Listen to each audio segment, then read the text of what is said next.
The biggest fashion event of the year, some might say the only fashion event of the year that's worth talking about. Anna Wintour has done it again. It is Met Gala Monday. Or it was, like, several weeks ago. This video is really late, I'm sorry. Our dress code this year is fashion is art, and as always, celebrities will spend months with their stylists curating looks that will set the tone for the rest of the fashion calendar year. Not to mention solidify the reputations of first-time attendees. If you missed the Met Gala, don't worry, because I'm here to fill you in on all of the looks that were worth looking at. If you don't know me, my name is Atlantis. I make commentary content on the entertainment arts, and these Met Gala stylists really need to answer for their work. Out of 250 attendees, I do not have time to go through them all. Very unfortunate, I know.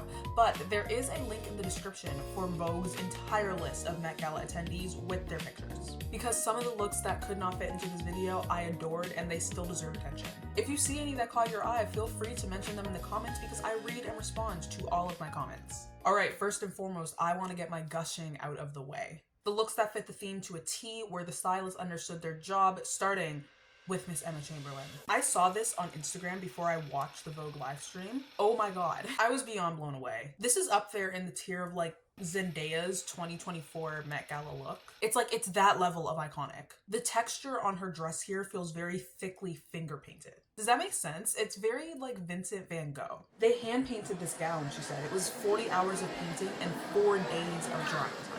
Which makes me believe that they used oil painting here because oil paint takes a ridiculous amount of time to dry. It's actually quite abysmal. I just know the texture on her dress here looks phenomenal in person. It's just so well done. Like the skill and the time that it took to achieve that, it's very much rewarded. Emma was attending as a correspondent this year, meaning that she's hosting segments and leading interviews on all of Vogue's social media. I was watching the YouTube live stream, which was hosted by Lala Anthony, Cara Delevingne, and Ashley Graham. So I actually don't think I saw Emma until much later in the live stream, but again, I saw this look on Instagram before I watched the live stream. She is wearing Mugler, which is honestly a little bit more colorful than I would have expected from Terry Mugler. I don't know if this is taking a risk for him or not, because I've looked through some of his collections. I'm not used to seeing this much color. He's not a stranger to vibrancy. Like there's definitely a lot of colorful looks that are in his collection, but it just feels more of like a reward, like a once in a blue moon kind of thing than a staple part of his designs. He's very into texture and silhouettes. I also really appreciate how flattering this shape is on her. It complements her really well, and I'm curious what kind of fabric they used to make that dress. When you're using fabric paint, it doesn't typically hold up on the fabric without turning the fabric stiff.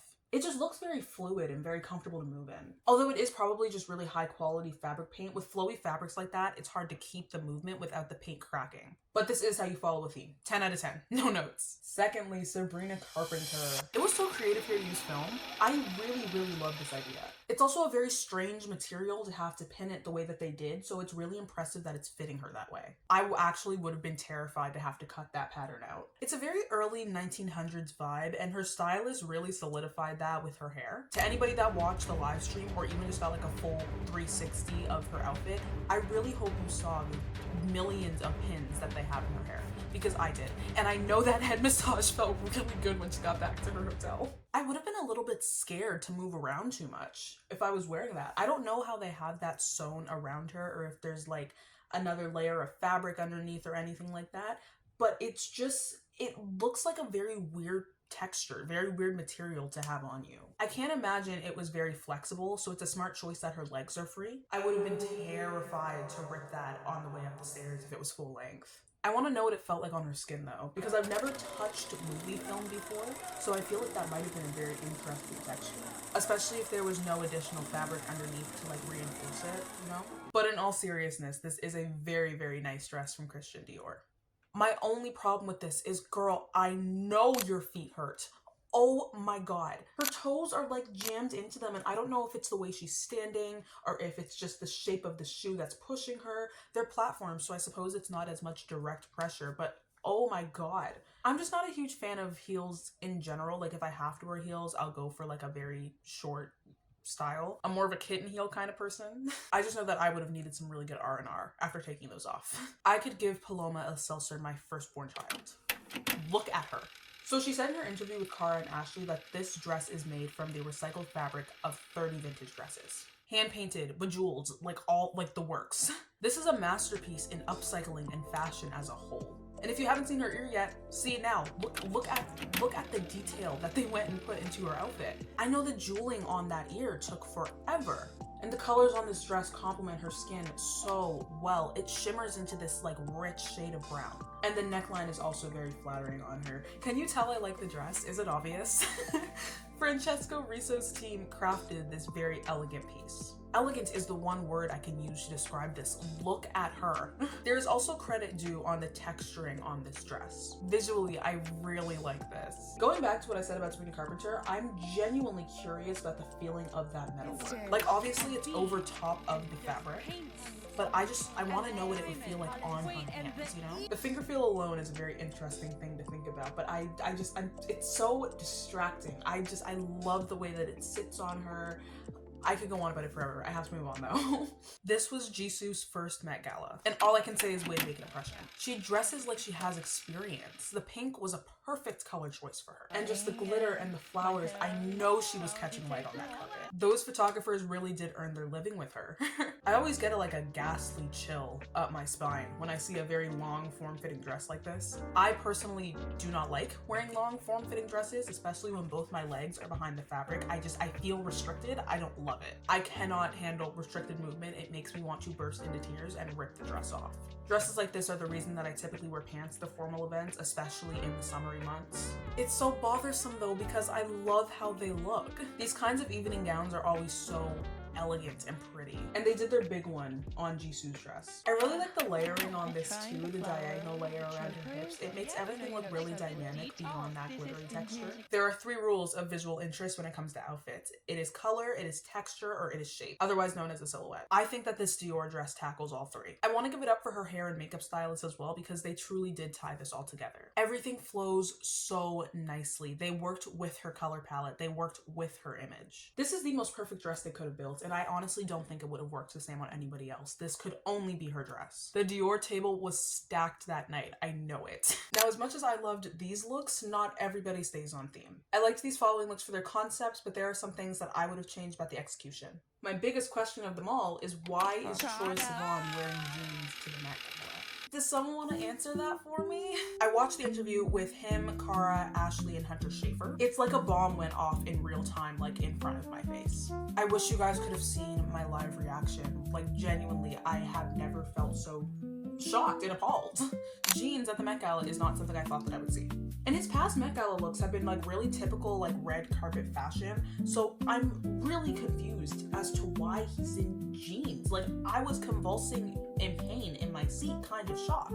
Troye Sivan, of all the celebrities and artists and musicians that I enjoy, has some of the most questionable fashion tastes. And not in the way that he's eccentric. Like there are several celebrities that can claim that title, one of them being Lady Gaga. I just mean he has so much potential to serve, and I feel like he's always holding back where he could be pushing sometimes. So his style feels somewhat awkward or unfinished when I see him in events like these. Call me controversial here, but I had one very big problem with Madonna's Met Gala look. And I know, who am I to be criticizing Madonna? Hear me out though. It was not the concept. No, it was definitely not the concept. She looks beautiful. The ship on her headpiece is also wonderfully crafted. It also wasn't the dress or the makeup or the hair or the fabric. Like on paper, everything looks great. My issue is the veil. I can just imagine the hassle that came with that veil. She walks onto the red carpet and there's 5 people that are holding the veil up at like different points. And that means that one of 3 things happened inside of that museum. She had those 5 people follow her everywhere, which is highly unlikely and extremely inconvenient. And I'm hoping that that's the one that didn't happen. She had the veil dragging everywhere, which is not fun for anybody. Or she took the headpiece off. And I'm hoping she just took the headpiece off. This is my biggest issue with major fashion events like the Met Gala. I know good and well that the people that are wearing these big extravagant pieces and the people that have these super long trains and these big silhouettes, I would be really uncomfortable when I actually had to sit down and eat dinner in that. You would either have to have an outfit change when you get inside, or you're just uncomfortable the entire event. It's probably really sweaty in there with all these people having these big extravagant outfits and some people having these really thick outfits. And it's probably an inconvenience to literally be stepping on everybody's tails every minute, you know? And God forbid that somebody spills something, because I know it's a nightmare for the trains. Like Blake Lively had this insane train that covered an entire flight of the Met Gala stairs. And after I thought, wow, this must have taken a lot of time, it looks great, my second thought was this must have been a nightmare to deal with when you actually get inside, and I hope it's detachable. And doechii had on some looser fabrics too, and I just, are you not cold? Are you not too warm? Are you comfortable? Like, I don't get it. Did nobody step on anybody's clothes? Do you guys change inside? Like, I have so many questions. There's so much I could talk about right now, and I really do want to keep talking, but I can't. I don't have time. Bad Bunny's aging process. That makeup team earned every dollar. Sabine Getty's oil painting dress was also gorgeous. Auntie Angela Bassett looked great, and somehow she still doesn't have her Oscar. Can we give her her Oscar, please? However, I do not have time to go through all these amazing looks. I am already late. So as I said, there is a link in the description to Vogue's official list of all Met Gala outfits. I watched the entire live stream. There's also a link to that in the description. So let me know which looks caught your attention, which looks you think I should have talked about. If you disagree with me on anything, let me know. I want to hear about it. I want to talk to you guys about it. But that is all for today's video. I will see you guys next time. Next video should be the drama. If I put this one up first, which I might, it's very heavily edited. It's gonna be a very heavily edited video, so whichever one ends up first, if the drama is already out, I hope you guys enjoyed it. But if it's not, it will be the next video that I post. So I'll see you guys next time. Bye-bye.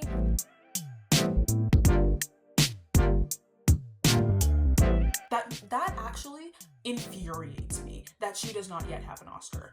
Angela Bassett. Do we know who we're talking about? Hey, auntie. Angela Bassett? Hold on. No, hold on. Angela Bassett movies and TV shows. Can we just, Black Panther, What's Love Got to Do with It? Malcolm X, American Horror Story, 911. How? I'm so confused. Tyler Perry's Meet the Browns. She has so many roles and you guys still didn't give Auntie no Oscar? And she got honorary Academy Awards. Why? Why? Why? I'm like genuinely getting really frustrated about this. Justice for Angela Bassett. Give Auntie her Oscar, please. Thank you.